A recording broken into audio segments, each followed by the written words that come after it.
Good afternoon. Welcome to our module 4. This discussion will be in two separate videos. This first video would be my discussion, my introduction about the moral agent, and then the second video that you need to watch will be a discussion on Kohlberg's stages of moral development. So, due to some instances that we are not able to meet today, I decided to have this recording session for you to access it and review the videos before you answer your quiz for midterm. So let's start with the discussion of the moral agent. So in this module, we have three identified learning objectives. So first, for our knowledge objective is to understand human nature, recognizing shared characteristics and the distinction between individual and universal concepts, including the term moral agent. So, technically, uh, the objective is for us to have a foundational understanding of human nature.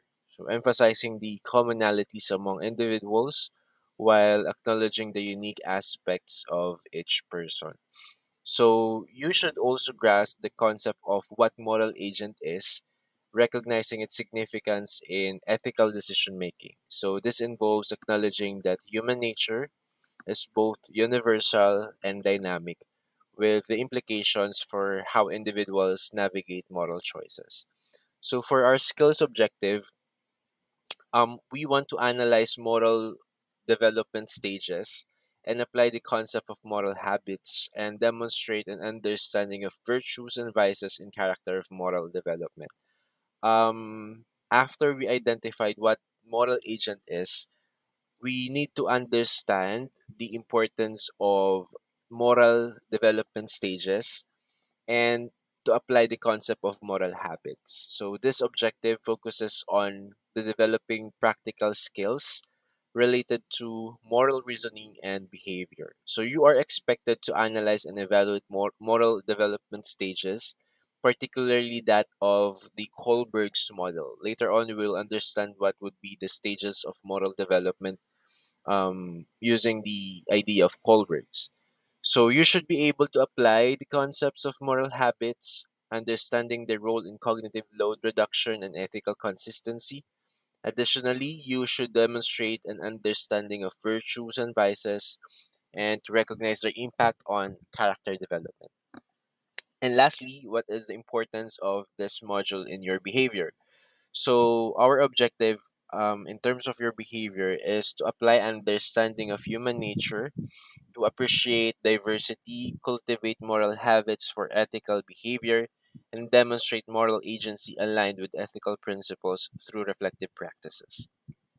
So, this objective translates knowledge and skills into observable behaviors. You are encouraged to apply your understanding of human nature to foster empathy and appreciation for diversity. You should actively cultivate consciously chosen moral habits to promote ethical behavior and reduce cognitive load.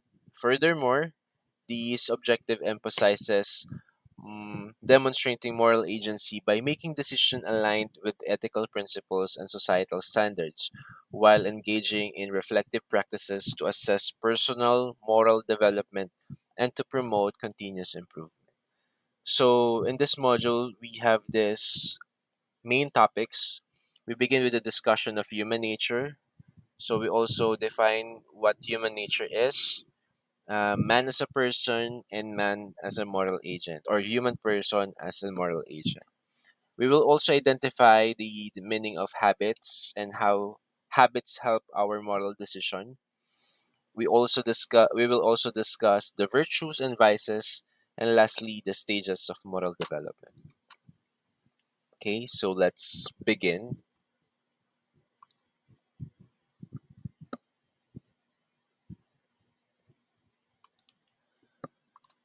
So we begin with the understanding of human nature. Ano nga ba yung sinasabi nating human nature? So we have two words in that term, human and nature. So Human is described as anything exclusively pertinent to man. That is a definition um, by a writer, no? And then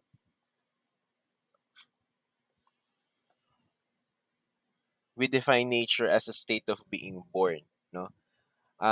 Itong dalawang ito, so when we say human, it is anything that pertains to man. No? Lahat ng bagay na umiikot sa tao, we can coin them as human. And yung estado ng pagiging isinilang, the state of being born, is the state of you are not just something na tinatawag nating parang bula or basta na lang sumulpot. Technically you were born. So the act of being born is that is what we call nature. So when we define human nature,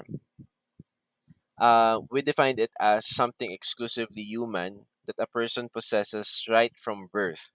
So, lahat ng bagay na pumapaloob sa'yo bilang tao mula nung isinilang ka, yun yung pagiging human nature. Yun yung pumapaloob dun sa sinatawag nating human nature. So, it implies intrinsic qualities or characteristics that define what it means to be human. So, human nature has also another other subnatures. It's not technically subnatures that is inferior to human nature, but a subnature that is something that composed of the totality of human nature. So, other natures under human nature is universal and static. So, we say it is universal because there are certain characteristics that are intrinsic to all individuals by virtue of being human. Meaning to say, yung traits, intrinsic traits na meron ako as a human person, as a human, no, ay meron din ikaw o kayo ng mga intrinsic traits. So technically, yung general understanding or general overview kung sino-sino tayo, so yun yung tinatawag nating universal nature of humans. Kumbaga, ang pagiging tao ko ay siya ring pagiging tao ninyo. There are similarities, there are a common understanding of um, us being human. No? This universality transcends cultural, geographical, and temporal boundaries, creating a common thread that binds humanity. So kaya nga tayo tinatawag as a whole na humanity kasi there is something universality in us.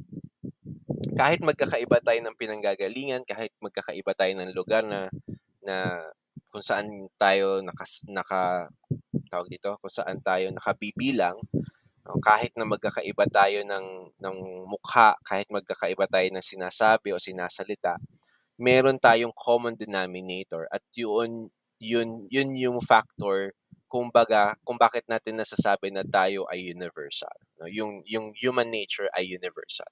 The other nature is a static nature. So, the static nature of human attributes suggests that these characteristics remain constant throughout an individual's life, from birth to death. So, from womb to tomb. Ibig sabihin, bagamat we are growing, may development, may growth na nangyayari sa tao, there's something that remain, no? There's something that remain in human nature, and that is what we call the static nature. Ibig sabihin, merong nananatiling constant within us, no? Kahit na nagbabago yung itsura natin, kahit na tumatanda tayo, nagbabago yung ugali natin, may nananatiling may nananatili sa atin at yun yung pagiging human nature, yung human nature natin. So that is why human nature is called universal and static, no? Because human nature remains constant from birth to death. Now, we will discuss the threefold levels of human nature. So, to give us an overview, this is just an overview of what human nature is para maintindihan natin. There are three levels of human nature. So, first level is what we call somatic level. So, this level pertains to the physical aspect encompassing the body, substance, and constitution of an individual. The universality and static nature are evident in the potential for a fertilized human egg to develop into a living human being capable of sensation. So anything that is physical, our body, the moment we conceive, the moment we are conceiving, no, the moment na nagkaroon ng conception ang between the sperm and egg cell, lahat nung nangyayari na yon, lahat ng nade-develop doon, that is what we call the somatic level of human nature. So merong physicality, merong katawan, may physical aspect ang human nature. The second level is the behavioral level. So this level involves the manner in which individuals act both in abstract and concrete terms. So, while cultural and environmental influences may lead to variations, there exists a universal way in which humans conduct themselves. The influence of culture or environment on behavior is just secondary. So technically, aside of our physical level or the somatic level, there is something that is not physical but something general to human. Ano yon? Yun yung behavior. That's the behavioral level. No? Bagamat there are different kinds of individual, the behavioral level remains generic and remains universal to all human beings. This behavior is what it is how the person acts, no? Yun yung behavioral level na tinatawag. Ibig sabihin, paano mag-react ang tao paano kumilos ang tao, paano gumalaw ang tao, no? No, not reaction ha, kasi reaction would be on the third level. Yung action, kung paano kumilos, kung paano gumalaw, that is what we call behavioral level. So yung third level, which is attitudinal level, this focuses on the mental reactions of individuals to stimuli encompassing opinions, feelings, and moods. So something like this gives us on our individuality, something like that. Bakit? Kasi it pertains to the reaction of the human person into a specific stimulus or stimuli. So meaning to say, it is how we react on something. Bakit siya another level? It's different from the behavioral level. Behavioral level is actually general, generic, universal. But when it comes to attitudinal level, nagiging individual na siya. Ibig sabihin ng individual, may kanya-kanya. Kanya-kanya tayo ng reaction towards something, di ba? Hindi tayo magkakamuka. Hindi natin pwedeng i-generalize kung ano yung sinasabi natin or your reaction natin towards other person. So that is what we call uh, attitudinal level. So we have threefold levels in terms of human nature: the somatic level, the behavioral level, and the attitudinal level.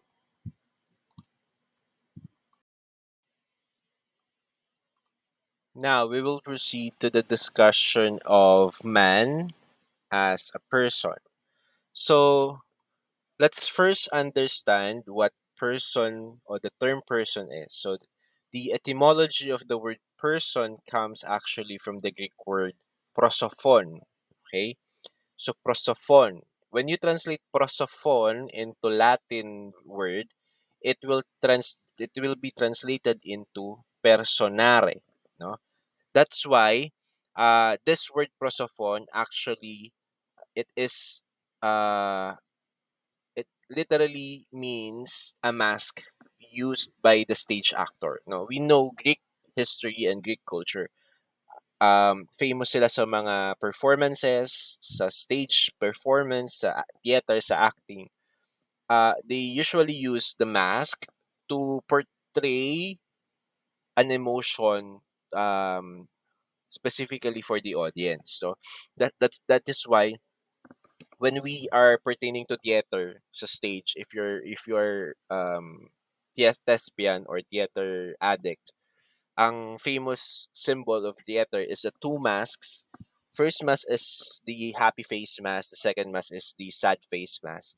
So that is the symbol of theater. Why? Because in the ancient Greek period, in the ancient civilization, they are wearing masks to emotion. So, yung mask na yon ang tawag doon is prosopon.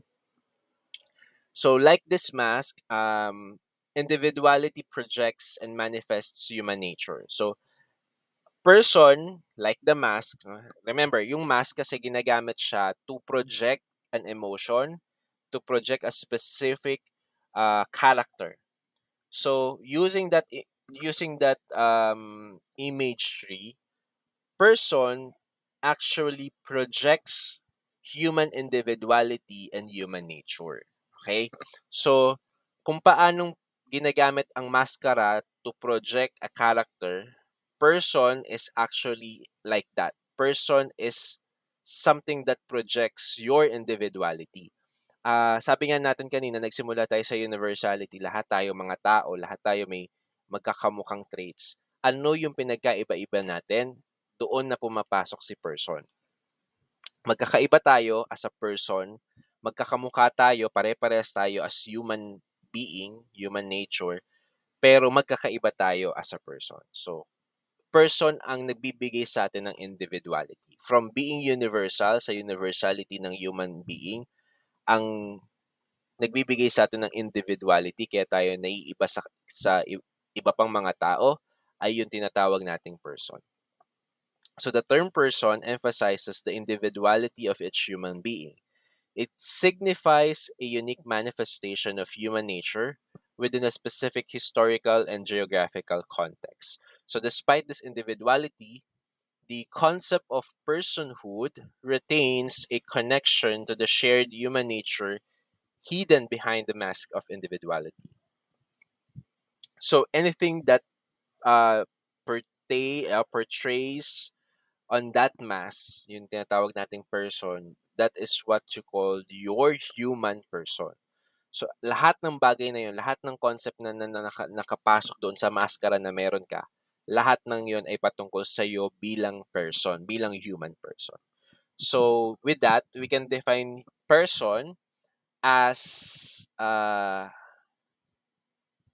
the individual existing separately and independently from others.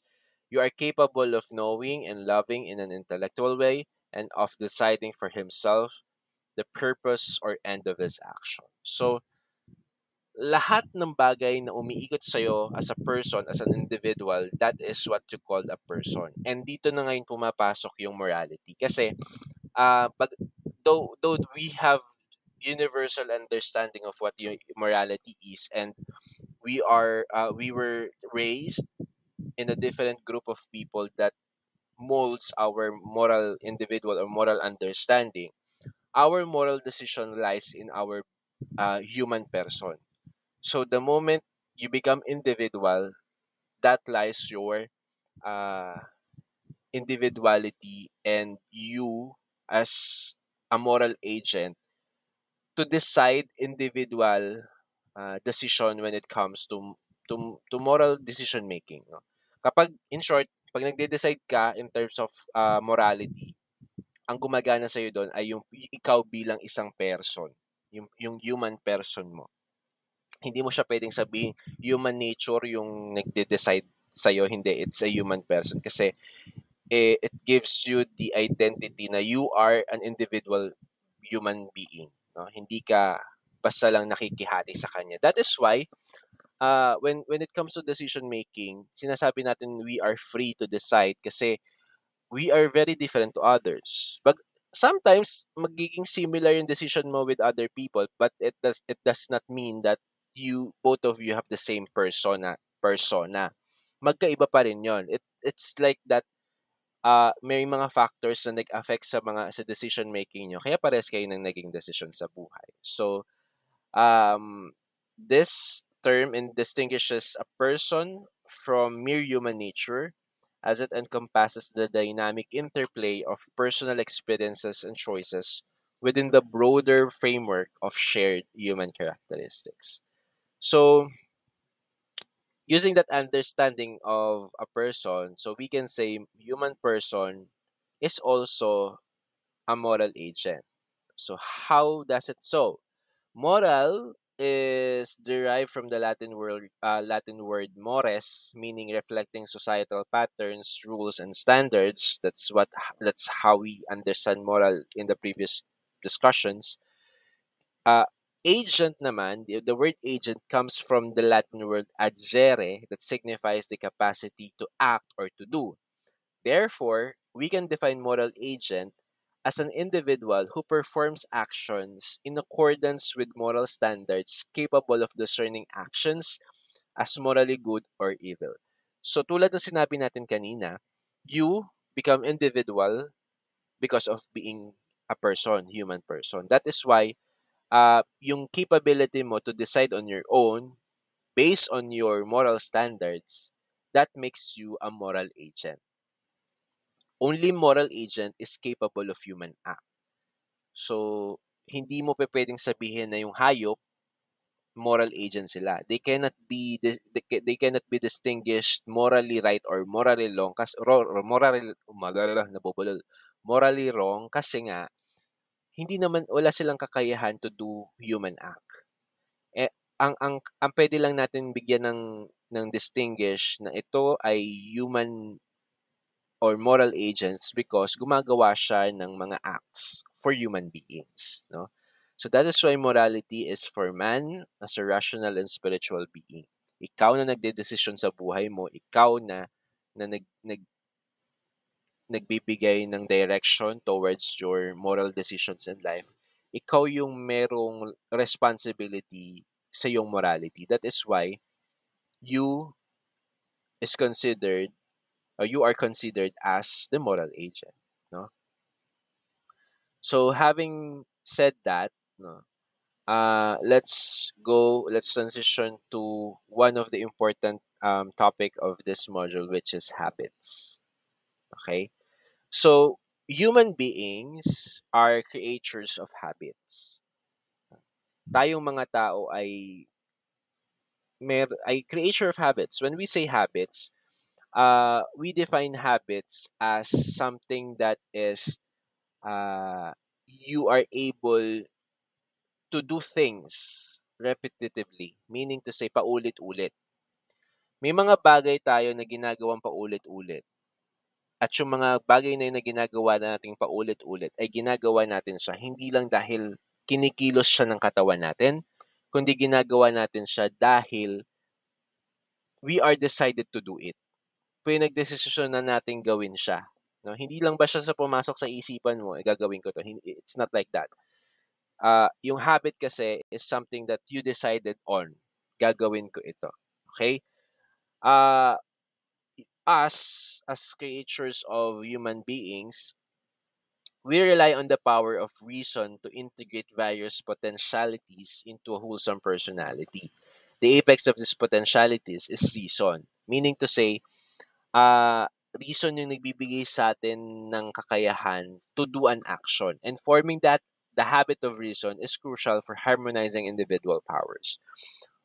Walang walang ibang pupuwedeng mag-control for you to do a habit kundi yung sarili mong reason, 'di ba? We discussed that in the previous topics, yung faculty of the human person, 'di ba? Yung intellect natin nandoon yung reason and that controls everything that we can do or we can act.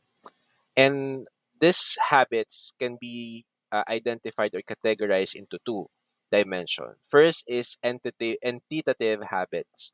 Ano yung tinatawag nating entitative habits?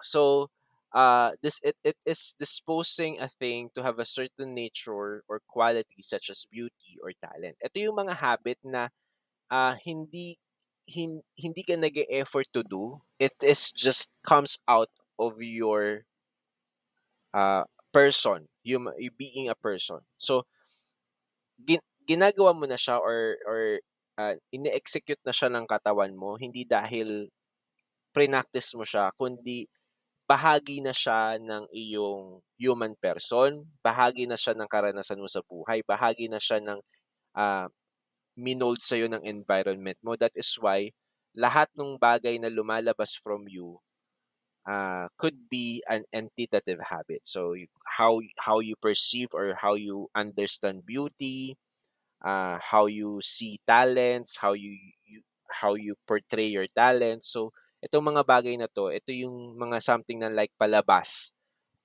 ginagawa mo na siya not because you want to do it, you decided to do it, but you do it because it just comes out of you as a person. The second dimension is operative habits. Pag sinabi naman nating operative habits, ito na ngayon yung something na pinagdesisyonan mo na siyang gawin. So, disposing for doing something in a certain manner, reflecting readiness to act. You are doing it because you want to do it. You are ready to do it. You are prepared to do it. That is why you want to do it. No? So, operative habits, particularly those related to morality, hold moral significance and are challenging to alter once acquired. So, ito yung mga habits na ginusto mong gawin, you are aware doing these things, and you want to do it. There are also three distinguishing features when it comes to habit. Paano ba natin nasasabi ng isang actions or ng isang movements natin o isang movement natin is a habit? First is the word dominance. So habits dominate actions in the vast majority of cases, demonstrating their consistency. Meaning to say, mas nangingiba in every time na kumikilos tayo, mas nangingibabaw o mas nagdo-dominate sa atin yung mga bagay na paulit-ulit na nating ginagawa o yung tinatawag nga nating habits, no? If you have a habit, yun yung lagi nagiging priority, mas dominated siya from other actions na pupuwede mong gawin. So halimbawa,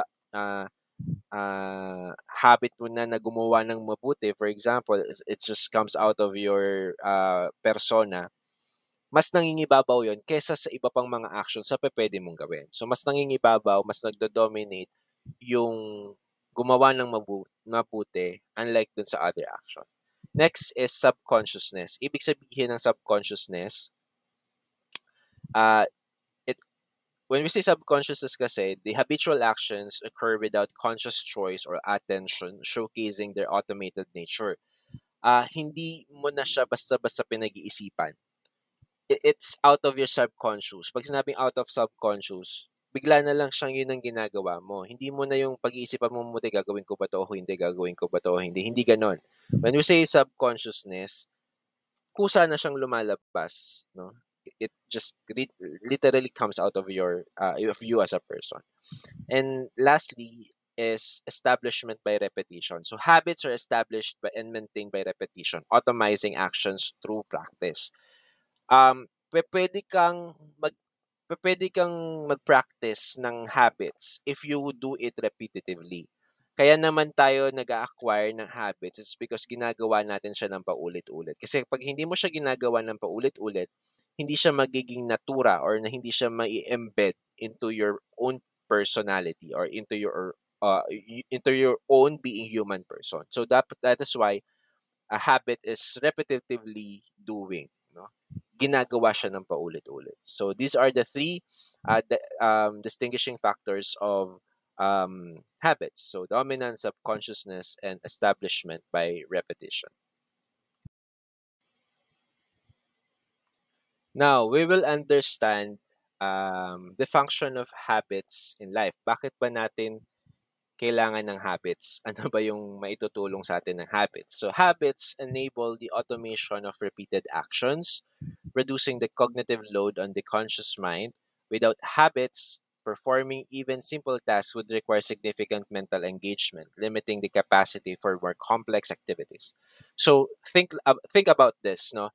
Every time na meron tayong ginagawa, every time na may kinikilos ang katawan natin, para yung computer, 'di ba? For example, if you know the how computer works, kapag may ginagawa ka sa isang computer, nag-uubos siya ng tinatawag nating random access memory, which is yung RAM. For example, meron kang RAM na 16 gig, 16 gig na RAM. Kapag naglaro ka, for example, naglaro ka sa phone mo halimbawa 16 gig ang RAM mo, naglaro ka ng Mobile Legends. Habang naglalaro ka ng Mobile Legends, habang gumagana yung phone mo at naglalaro ka ng Mobile Legends, merong 4 GB na kinakain si Mobile Legends doon sa iyong RAM.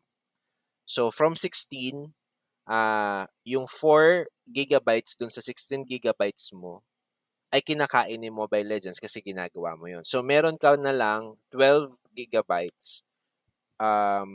to do the other movements or to the other actions na pupuwede mong gawin. So halimbawa, ah, yung pag-iisip ng strategy, that's another action. So kakain pa rin siya ng RAM. So imagine that as a person parang gano'n tayo, 'no? So anong ginagawa ng habits, 'no? Una, it reduce the cognitive load. So it means that moral habits reduce the cognitive load associated with everyday moral choices, freeing individuals to focus on more complex aspect of life. Ibig sabihin, kung ang isipan natin ay katulad ng RAM na may 16 gig, no? Kapag na-practice natin yung habits, imbis na kumain ng 4 GB si Mobile Legends, pupuwedeng, maging 2 gig na lang siya or 1 gig na lang siya para mas maibigay mo yung space mo, yung ibang gig, to the other action na mas kinakailangan mong pag-isipang mabuti, okay? So, it reduce cognitive load. Binabawasan niya yung, literally yung spaces ng isipan mo para mas maisip mo yung iba pang mga bagay. Kasi kapag ang isang action or isang habit ay ang isang action ay habit mo na, halimbawa paggawa ng mabuti.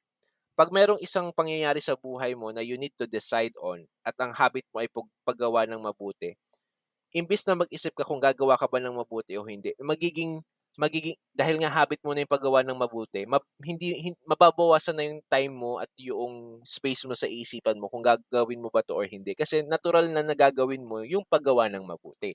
Kasi it's already your habit. That is what we call reduction of cognitive load. Binabawasan na yung iisipin mo. Okay? The next benefit is disposition to act morally.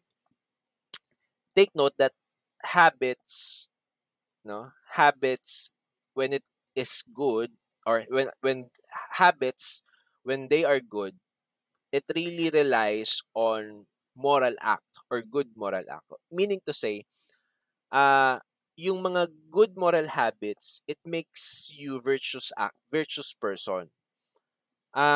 Lahat ng gagawin mo will align directly to what is morally good. Kapag ang disposition mo to do or to act is to morally right, naka-align siya, yung habit mo ay a-align siya doon sa disposition na yon, no? So, um, magiging natural na sa'yo to do on that action, maa-align na yung sarili mo to that kind of action, 'no? Kapag habit mo na gumawa ng mabuti, 'no? Hindi ka na mag-aalala na tama ba yung ginawa ko o hindi. Kasi nga, habit mo ng gumawa ng tama or ng mabuti. That's why, ah, lahat ng magiging action mo would reflect na ito yung tama, 'no? And the last benefit is consistency between words and deeds. Sometimes, kapag masyado tayo nag-iisip ng mga bagay-bagay, dito tayo nagkakaroon ng problema sa consistency. Minsan, hindi nagtutugma yung sinasabi natin at yung kinikilos natin. Kapag sobra tayo nag-overthink, pag masyado natin pinag-iisipan ng mga bagay-bagay. Pero kapag habitual na, naging habit mo ng isang action, hindi mo na dahil nga mababawasan na yung magkakaroon na ng reduction ng cognitive load sa isipan mo, hindi mo na mababawasan na yung oras mo to think of your action, and your action will really directly related to your words, 'no? Hindi na magkakaroon ng spaces or gap between what you say and what you do. So moral habits bridge abstract moral principles with concrete choices na pwedeng mangyari sa buhay mo. It strengthens your integrity by aligning what you say is what you act. So kung ano yung sinasabi mo, yun yung kinikilos mo if that is already your habit. So these are the three main benefits of or functions of habits in our life. So it reduces cognitive load in our mind. It dispositions. It gives disposition to act morally and consistency between words and deeds. Now, kapag yung habits ay halimbawa yung habits na kinikilos mo ay towards good. Take note, hindi lahat ng habit ay good. May habit din naman na masama, 'di ba? Kapag paulit-ulit yung masama na ginagawa mo, magiging habit mo na gumawa ng masama. That is why we should always be conscious on the habits na kinocultivate natin sa sarili natin. Kung gusto mong maging tawag dito, kung gusto mong maging achiever, for example, na lagi kang nakakasagot sa mga exam, you need to create a habit that gives you that output. For example, kung gusto mo lagi nakakasagot, you need to create a habit in your life na lagi kang nagbabasa. Kasi paano ka makakasagot kung hindi ka nagbabasa, 'di ba? So, um, i-align natin yung gusto nating mangyari doon sa mga actions na na ipapasok natin sa habits. At yung mga habits na mabubuti, yun yung tinatawag nating virtues. So virtues are states of character that find expression in purpose, action, and feeling. So they shape an individual's character, guiding them toward a balanced and virtuous life. Kapag ang habit na mabuti ay na-cultivate na sa sarili mo, it gives you virtues. No? Nagde-develop siya ng virtues. Technically, nagkakaroon ka ng another trait, another character as a person when you develop virtues. When a habit develop into virtues. So virtues, whether pertaining to intellect or will, shows the mean between excess and defect. This emphasis on moderation reflects the concept of a golden mean in Aristotelian philosophy. Para kasi kay Aristotle, ang isang virtuous na tao, ang isang tao na laging gumagawa ng mabuti o yung ideal person, na yung virtuous na tao, ay para kang laging nasa gitna, yung golden mean na tinatawag. Kasi imagine of a line, isang linya, yung isang dulo ng linya, tinatawag nating excess or yung sobra, at yung kabilang dulo ng linya ay defect o kulang. So between sa pagitan ng sobra at ng kulang, yung gitna na to, tinatawag nating golden mean. And that is what you call virtues. Kaya ang target natin, if we want to become a virtuous person, hindi tayo dapat pumunta sa sobra, hindi tayo dapat pumunta sa kulang, pupunta tayo sa gitna, sa mean, sa golden mean. That is what Aristotle called the golden mean, yung gitna ng linya. So later on, we will understand what is that golden mean. Virtue pertains to intellect is what we call intellectual virtues, and virtues pertaining to the will is what we call moral virtues. So, yung intellectual virtues, lahat ng ito ay tungkol sa isipan. Kapag ang ginagabayan ng mga virtues na ito ay ang ating mind, pero or intellect. Kapag naman ang ginagabayan ng mga virtues o yung hinuhubog o fino-form ng virtues ay ang ating will, no? Ang tawag natin doon ay moral virtues. So this is yung example ko kanina, ito yung tinatawag nating golden mean, no, sa philosophy ni Aristotle. So within this line, meron tayong tinatawag na ang virtues ay nasa gitna. Nasa gitna siya between the defect and excess. Yung defect na tinatawag natin, itong defect na nakalagay dito, itong defect na to, ito yung mga kulang sa atin or yung mga kulang na less. Ibig sabihin, when you less of a virtue, that is defect. Kapag sumobra ka naman of a virtue, that is excess. So anumang sobra, anumang kulang, masama. Kailangan dito ka lang sa area na gitna para maging mabuti yung magiging actions mo and decisions in life. So let's go on with the intellectual virtues. Ano ba yung mga intellectual virtues? So una is understanding. So pag sinabi nating understanding, it's literally mean na pangunawa sa isang tao, no? So ano ba ang defect and excess ng understanding? If you lack of insight, ibig sabihin, halimbawa sa exam, no? Sa exam, wala kang maisagot or kung may maisagot ka man, isang word lang yung alam mo tungkol dun sa bagay na yun. That is lack of insight. Okay? Ibig sabihin, kulang ka ng pangunawa doon sa lesson na yon. That is why you have lack of insight. Wala kang masabi, wala kang maibigay. That is a defect of the virtue understanding. How about the excess? Ano naman pag sobra ang understanding? It comes with over-analysis. Ang dami mong sinasabi that comes to the point na hindi na naiintindihan ng iba yung sinasabi mo. Hindi kulang ka ng pangunawa kaya hindi naiintindihan, sobra ka sa sinasabi, sobra ka ng description, that's why hindi rin naman naiintindihan. So, both this are, not literally evil, pero both of these are not good.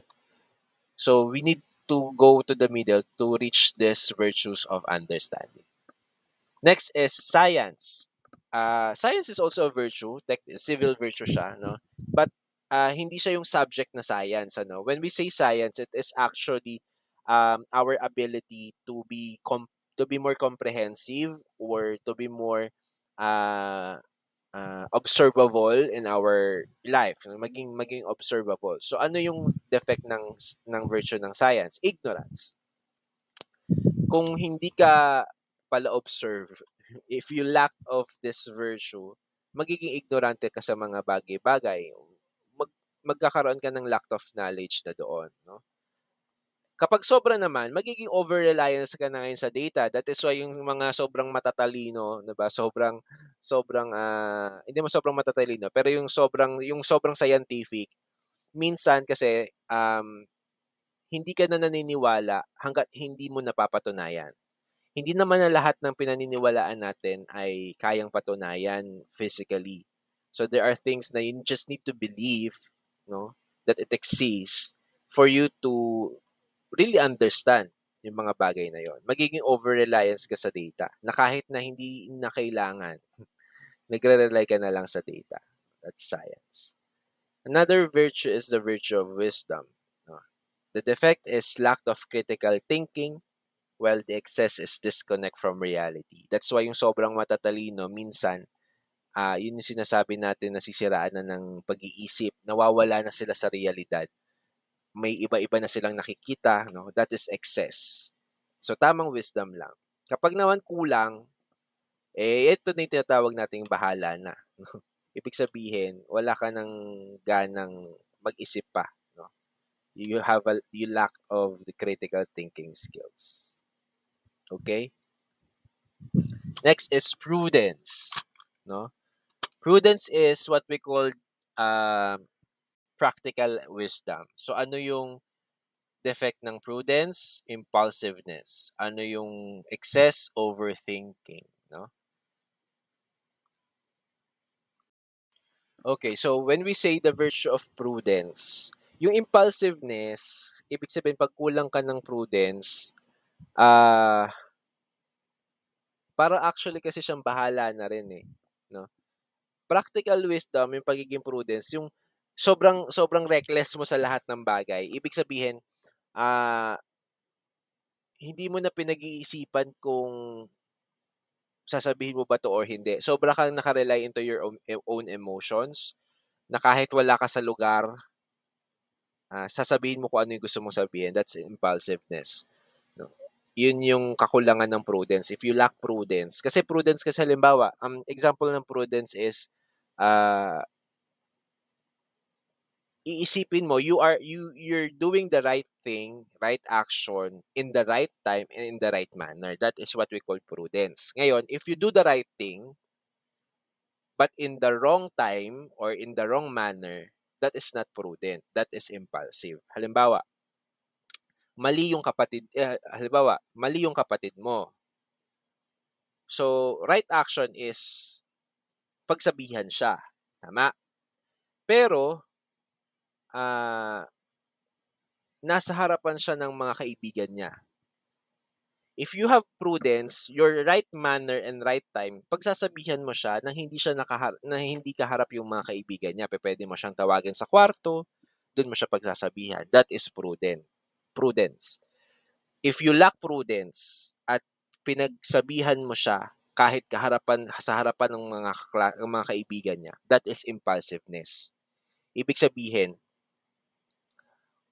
wala akong pakialam kung sino pang kaharap natin, kung gusto kong pagalitan ka, papagalitan, kung gusto kitang pagsabihan, pagsasabihan kita. That is impulsiveness. You are not thinking of the right action, doing in the right manner and in the right time. Okay? So ang excess naman nito ay overthinking. 'Di ba? Kung lagi mo na lang ay dapat ganito, dapat ganyan, yung hindi ka na nakapagsalita because lagi nag-o-overthink ka sa mga bagay-bagay, yun naman yung excess ng prudence. Another intellectual virtue is art. Like science, no, we're not pertaining to the physical appearance of art, but we are pertaining on how you perceive, how intellect understand and perceive art. So if you lack art, the virtue of art, ang ending mo mediocrity. Ibig sabihin ng mediocrity, yung ano na, yung parang hindi ka man lang nag-e-effort to do on something. Ha? You lack of effort na gawin ng mga bagay-bagay. Bahala na. Pinag-drawing ka ng tao, bumilog ka lang ng stick na yung bilog, tapos nilagyan mo ng stick na katawan, yun na yung tao. That is what we call mediocrity. Meron ka pa, kaya mo namang gawin ng isang bagay pero hindi mo ginawa dahil tinamad ka, that is mediocrity. And the excess factor ng art is the lack of substance. Na sobrang ganda pero wala ng laman. Minsan kasi may mga ganong klase ng appreciation when it comes to art na ang dami mong masyadong elaborative yung description pero wala ng laman, wala ng ibig sabihin. That is also an excess of the virtue of art. So these are the examples of intellectual virtues, their defects, and their excess. Now, let's go with the moral virtues. So when we say moral virtues, no, ito na ngayon yung nagpa-pertain into our will. No? So let's start with justice.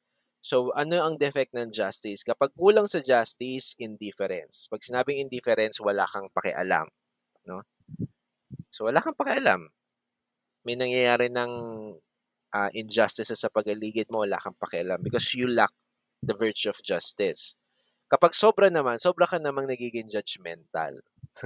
Isang excess ng justice, ng version ng justice ay judgmentalism. So, ibig sabihin, kahit na, tawag dito yung hindi na nararapat, but you still keep on giving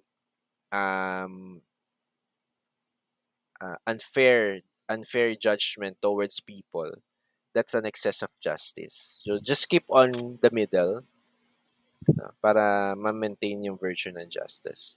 Next is fortitude. Fortitude is what we call moral courage, tapang ng loob. That is what we call fortitude. Kapag kulang ng fortitude, duwag, cowardice. Kapag sobra naman, aggression, aggressive. Minsan, yung tapang ay nawawala sa lugar. That is aggression. Okay? So kapag sumobra ang tapang mo, na wala ka na sa lugar, mali ka na pero matapang ka pa din, that is aggression. So you need to maintain in the middle to keep on the virtue of fortitude.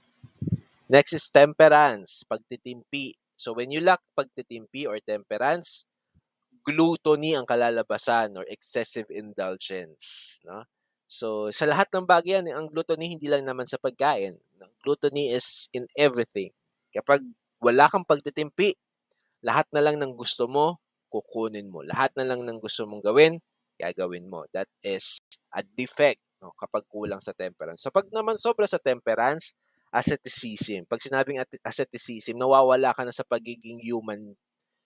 Parang alam mo yung kung nanonood kayo ng X-Men, 'di ba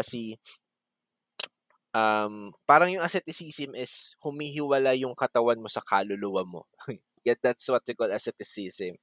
Ah, gusto mong gusto mong, mawala yung physicality mo, ma-maintain na lang yung purity ng iyong spiritual being, 'no?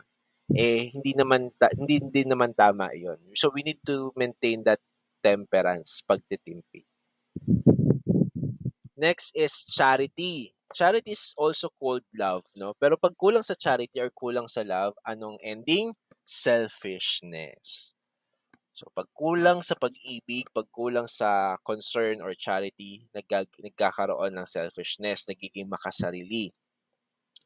'Pag naman sumobra, nagiging codependent. 'Pag sinabing codependent, parang hindi ka na makakilos kapag hindi, ah, hindi ka na makakikilos on your own kapag sobra ka ng nagbibigay ng love towards a person. Yung sobrang dependent ka na sa tao, that's codependency. So parehas niyan ay hindi maganda, so we need to maintain the virtue of charity. Lastly, humility. Pag kulang sa humility, syempre arrogance, 'no, defect. And the excess is self-doubt, 'no? Yung tipo na 'pag sumobra ka na sa pagiging humble, minsan tama pa ba kayo ginagawa ko o hindi? That is what we call self-doubt. So we just need to maintain the right amount of humility to keep it as a virtue in our life. Hindi naman mali rin naman na sumobra sa humility kasi minsan pinagdududahan mo na lahat ng ginagawa mo. Siyempre hindi rin naman pupuwedeng kulang sa humility kasi magiging arrogante ka naman, okay? So these are the, uh, moral virtues, their defects and their excess. The other video that we're going to watch is the stages of moral development. So it's an explanatory video you need to watch to understand ano nga ba yung sinasabi ni Kohlberg when it comes to the 6 stages of moral development. There are some examples there, and then you need to reflect or rely on your notes kung ano nga ba yung tungkol doon sa 6 stages and 3 levels of, um, stages of moral development. Okay? So go and watch, the stages of moral development.